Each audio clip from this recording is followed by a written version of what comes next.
Pô, o Brasil é atrasadão, cara. Tipo, a burocracia estatal, a gente vive na década de 50 ainda. É ridículo, tá ligado? A gente não tem um correio que funciona, tá ligado? A gente tem várias coisas que o mundo lá fora já tem há muito tempo. Nos Estados Unidos. E é coisa que a gente... Tipo, não é como a gente não soubesse que isso existe, tá ligado? Tá todo mundo vendo que tá defasado esse sistema. Mas ele tá defasado porque ninguém tem capital político ou vontade política pra mudar. O que eu acho, Monark, que é um problema, é assim, de fato, o Estado brasileiro tem um monte de trava. E essas travas são intencionais. Essas travas não são por acaso. Porque erraram na hora de fazer a lei. Erraram, caramba. Essas travas é a coisa que foi feita para não funcionar. E aí você cria o problema para vender a solução. Foi feita para não funcionar, sempre vai ter alguém ali te vendendo a facilidade para fazer funcionar, certo? Então, isso é o jogo, é a regra do jogo que os caras descrevendo montaram. o Rio de Janeiro ali. Né? O Rio, o Brasil, São Paulo, é a regra, porra. Né? Agora o Rio tá foda, O Rio cara. tá foda, cara. Puta, Caralho, ser governador do Rio de Janeiro cara. É profissão perigo. É verdade. Só se tu for ladrão, vai parar no pelo menos toda hora é preso. Aí já fico, pelo menos estão prendendo os caras, né? Porra. Não, pelo menos isso. Não, esse Witzel é um falastrão. Que cara vagabundo, bicho. O cara juiz, se vendeu, como ia acabar com a corrupção. Roubou dinheiro da saúde na pandemia. Roubar dinheiro da saúde. Na pandemia, cara. Na pandemia é foda. Então, um cara dele. Meu Deus do céu. Atestado de cuzão mor. Agora o negócio assim, o que eu ia falar contigo, Monark, do Dialogando, é que eu acho que a solução, muitas vezes quando vem essa crítica, burocracia estatal, na cabeça das pessoas, a solução então é privatizar. Porque aí o setor privado resolve, o setor privado é mais eficiente, é mais limpinho. E não é assim, cara. Não Pra é certas assim. coisas né? Bom, se a gente olhar, como é que se fez, vocês gostam do serviço? Qual é a operadora de vocês? Vocês podem falar disso? Pode. Minha é Claro. A minha é Claro também. Bicho, eu não sei se vocês estão satisfeitos, mas é uma bosta.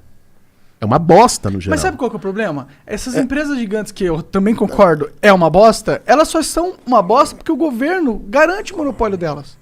Mas não é um monopólio, cara. Assim, elas estão uma bosta justamente porque o governo não cumpre as prerrogativas que elas tinham em contrato. Não sei se você sabe, existe um Fundo de Universalização das Telecomunicações no Brasil, FUST. Tem 5, 6 bilhões de reais lá parados, né? Que não são... Que era para as empresas teriam contrapartida nos contratos de concessão de construir não sei quantas antenas, de melhorar o serviço em tanto tempo. Não fizeram porra nenhuma. E o governo não cobrou.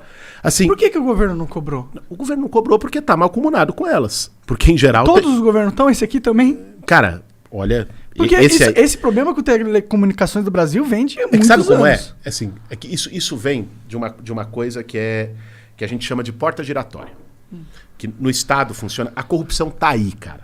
Assim, a gente não pode ver a corrupção só do lado do corrupto. Tem que ver do lado do corruptor. Para ter um corrupto, tem que ter alguém que corrompe. Alguém certo? Tá ofertando, né? Como é que é o negócio da porta giratória? Seguinte, nas telecomunicações isso acontece. Vai ver quem são os presidentes da Anatel, que é a agência reguladora que é quem deveria fiscalizar todos os contratos, ver se os caras estão cumprindo ou não, punir as empresas, tirar a concessão e o caramba. Todos os presidentes da Anatel são indicados pelas empresas. É alguém que já passou pela empresa. É a porta giratória. Ele vai do setor privado para o público. Vê quem é o ministro da Fazenda, ministro da Economia. É um cara dos bancos. É um cara dos bancos com o Bolsonaro, né? Era um cara dos bancos com o Temer. E durante um determinado momento foi um cara dos bancos com a Dilma, que era o Levi, que era do Bradesco, o Meirelles, que era do Banco Boston, e agora o Paulo Guedes, que foi o cara que fundou o BTG. Uhum. Então é raposa cuidando do galinheiro. Você acha que o cara é ministro da Economia? Ele é banqueiro. Quando ele sair daqueles 4 anos lá, ele vai voltar para o banco. Quando ele for definir a taxa de juro ou as regras de mercado, ele vai favorecer você, que é correntista do banco, ou ele vai favorecer o banco? O cara que virou presidente da Anatel e que é ligado às empresas de telecomunicações e o mandato dele vai acabar na Anatel e ele vai voltar para essas empresas. Ele vai favorecer eu que sou cliente da Claro ou ele vai favorecer a Claro quando for definir as regras e quantos tem que construir? Então, o negócio não é só assim, o presidente roubou e fez um esquema. As coisas não são pão, pão, queijo, queijo. Mas a máquina do Estado está capturada. Foi comprada. Está sequestrada por esses grandes interesses corporativos. Né? Isso não é só no Brasil. Né? Mas vamos falar daqui, mas é assim. Então, achar que o setor privado é limpinho... Não, eu não. Não é bem assim. Eu assim. concordo contigo aí. Eu só acho que, tipo, o Estado ele não tem uma lógica boa quando se trata de empreender, porque ele não tem prejuízo, por exemplo. O Estado ele tem dinheiro infinito, tá ligado? E aí são certas lógicas do cara que é de uma empresa que é do Estado que não são benéficas para a empresa, entendeu? Ela toma, por exemplo, quando a Petrobras congelava preço. Nenhuma empresa vai congelar preço, tá ligado? Mas ela congelou por quê? Porque ela era do governo. Mas tá aí é ligado? uma lógica de empresa pública, cara. Nesse ponto eu vou discordar de você. Encontrei uma primeira discordância da noite. Vocês chegaram dizendo pra mim, me assustando, já discordamos de você pra caralho. Você é até um cara legal, mas discordamos de você pra caralho. Então, vamos encontrar as discordâncias aqui. Então, mas enfim, em relação à empresa, eu acho que empresa pública e nos setores estratégicos não tem que ter papel de ter lucro mesmo. Tem que ter papel de dar um serviço para a população no preço mais barato possível. Exato. Né? A gasolina, né? Olha o preço que está. O gás de cozinha, olha o preço que está. Né? Isso inflaciona a vida das pessoas. Isso dificulta. No Brasil, cara, nos últimos 5 anos, mais de 2 milhões de pessoas voltaram a cozinhar a lenha. Por causa da pobreza e do preço do botijão. Mais de 2 milhões. Caralho. E por causa da pobreza e do preço do botijão de gás. Então, eu acho justo que o governo subsidie, através da Petrobras, que é uma empresa pública, que não tem que dar lucro. Se ela é uma empresa pública, ela tem que servir a população. O problema é que ela tem um subsidie e bote o monopólio, botijão né? de gás a R$30.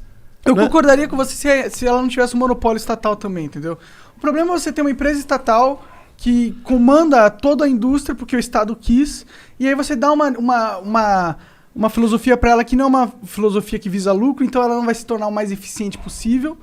E aí ela vai ser só uma empresa ruim no longo prazo. Mas a Petrobras já perdeu o monopólio, cara. Ah, A Petrobras compra o refino, faz refino lá fora. A Petrobras, olha o tanto de empresa que comprou Campo do Pré-Sal aqui. Mas não aparecem outras Petrobras privadas, sabe? Não, aparecem, todas elas são estrangeiras, mas elas existem. Tá aí a Shell, tá aí a Texas Company, tá ali a British Petroleum, todas elas atuando no Brasil. Entendi. Sei lá, eu acho que... Eu não gosto. Eu não acho que o Estado não precisa ganhar dinheiro, ele não precisa tá nessa parada de... Eu acho que o Estado ele tem que estar na segurança, porque eu não acho que a filosofia de lucro para prender gente faz sentido, porque quanto mais você prende, mais você lucra, né? Então, acho isso muito burro de você ter uma prisão com essa lógica, entendeu? Então, acho que tem certas lógicas que cabe à umbrella do Estado. Por exemplo, a de segurança, a educação, porque a educação de base eu acho que tinha que ser total, estatal, de qualidade suprema, saúde, porque eu acho que ninguém tem que morrer porque não tem dinheiro, tá ligado? E eu acho que algumas lógicas o Estado tá aí pra suprir, mas são poucas, entendeu? Eu não acho que o Estado tem que fazer muito mais do que isso. Na verdade, eu não acho que ele deve fazer mais que isso. Então, vamos pegar alguns exemplos concretos, pra gente não ficar num debate filosófico só, liberalismo, Claro, socialismo e tal. Vamos pegar um exemplo concreto. Indústria farmacêutica. Indústria farmacêutica é o que remédio, quando as pessoas estão doentes, é o que elas precisam. A lógica da indústria farmacêutica, olha que loucura. Tem um cara que foi prêmio Nobel de medicina, escreveu um livro sobre isso, o Richard Roberts. Ele diz o seguinte: a indústria farmacêutica não quer curar e ela também não quer prevenir a doença. Porque se ela prevenir a doença, ninguém vai ficar doente, ninguém vai comprar remédio. Se ela curar de vez com remédio, ninguém vai comprar de novo porque o cara se curou. Então, na lógica do lucro, que é a lógica do setor privado, o setor privado existe para lucrar. Do lucro, com certeza. A indústria farmacêutica vai querer te manter sempre doente para poder te vender remédio sempre. Sim. E é isso que ela faz. Você acha essa lógica boa para a sociedade? Não. Essa lógica é uma merda. Então, a indústria farmacêutica deveria ter um controle do setor público para que ela não visasse o lucro, para que ela pudesse, nos laboratórios, produzir remédios, o laboratório público, produzir remédio que fosse para curar de vez e para prevenir. Porque isso é bom para as pessoas. Não é bom para a lógica de mercado, mas é bom para as pessoas. Eu concordo. Eu acho que tem um papel do Estado que é o de regular. Ele é sempre... O Estado é o grande mediador do comércio, do capitalismo, da economia. Eu concordo que ele tem esse papel forte. O problema é quando o Estado ele regula de uma maneira burra e quer ter um papel muito forte nessa regulação. Ele quer regular cada milímetro da parada, entendeu? Esse é o problema. As regulações do Estado, normalmente, elas são bem intencionadas. Por exemplo, o imposto de importação, que é gigantesco, mas é bem intencionado. Vamos deixar um imposto alto de importação para que a indústria brasileira cresça e aí o brasileiro compra o produto nacional. Mas não funciona, entendeu? Tipo, por mais que a lógica seja bonita de se pensar, o que acontece? A gente só não tem empresas brasileiras se desenvolvendo e você tem o brasileiro se ralando para trabalhar, para comprar um produto que o gringo compra pela metade do preço, ganhando 10 vezes mais. Mas aí o problema não é ter o IPI. O problema é não ter uma política de estímulo para que se desenvolva a economia aqui.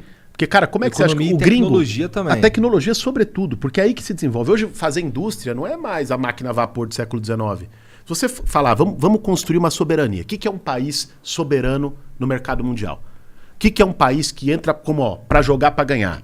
Que não vai ficar submisso, lambendo bota de gringo, qualquer que seja ele fale inglês ou fale chinês. Né? O que é? É um país que desenvolve tecnologia própria. Hoje é isso. Por que a China virou uma potência? Era um país agrícola há 70 anos atrás. Há 40 anos atrás era um país economicamente muito abaixo do Brasil. Por que a China virou a segunda potência do mundo caminhando para a primeira? Porque desenvolveu tecnologia própria. Hoje está liderando o 5G, a inteligência artificial. Na verdade foi porque eles industrializaram pra caralho. Não, claro, essa foi a trajetória. Mas hoje, para ela se tornar uma... Elas industrializaram demais, fizeram um puta processo de industrialização. Viraram a indústria do mundo, mas porque o Brasil, lá a qualidade do trabalho era barato. O Brasil, dos anos 30 aos anos 80, fez o processo chinês dos 80 aos 2000. Durante esses 50 anos, dos 30 aos 80, o Brasil foi o país que mais se industrializou no mundo. Né? Só que não deu o passo seguinte. Que é criar tecnologia. Que é criar tecnologia própria. Que é fazer esse investimento em formação, em educação, em ciência, em desenvolver isso. Isso daria soberania para o nosso país. Né? Não é simplesmente criar a indústria. E não teve isso. E por que a gente falhou nisso, na tua opinião? Cara, assim, a gente podia entrar em várias razões econômicas, podia dar uma de Ciro aqui, ficar falando de economês, de não sei o que e tal, e rebolando com a mão. Mas eu acho assim, que claro, tem o problema dos juros, que aí o mercado se tornou mais barato. Resumindo esse argumento, que seria o argumento Ciro, é o que, como o juro se tornou muito alto no Brasil, se tornou mais, para um cara que quer investir, se tornou mais vantajoso investir no mercado financeiro do que na produção.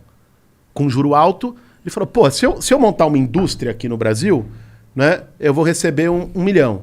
Se eu especular em derivativos, ou no câmbio, ou nas commodities, eu vou receber 2 milhões. O que eu vou fazer? Especular. O cara é capitalista, ele foi especular, tirou tudo. dinheiro da produção e inchou a bolsa de valores. Entendi. Essa é a lógica econômica mais crua. Confesso que eu faria igual também se eu tivesse grana. Pois é a lógica capitalista. Né? Mas é por isso que tem que ter um Estado que diga não. Mas, tipo, Nós vamos reduzir os juros para poder estimular que tem investimento, porque isso é bom para a nação. Eu gosto isso mais é disso também. Isso faz sentido na minha cabeça. Né? Porque, porra, se dinheiro parado só, sei lá, rendendo... Especulando. Porra, assim... Quem ganha com isso é só o especulador.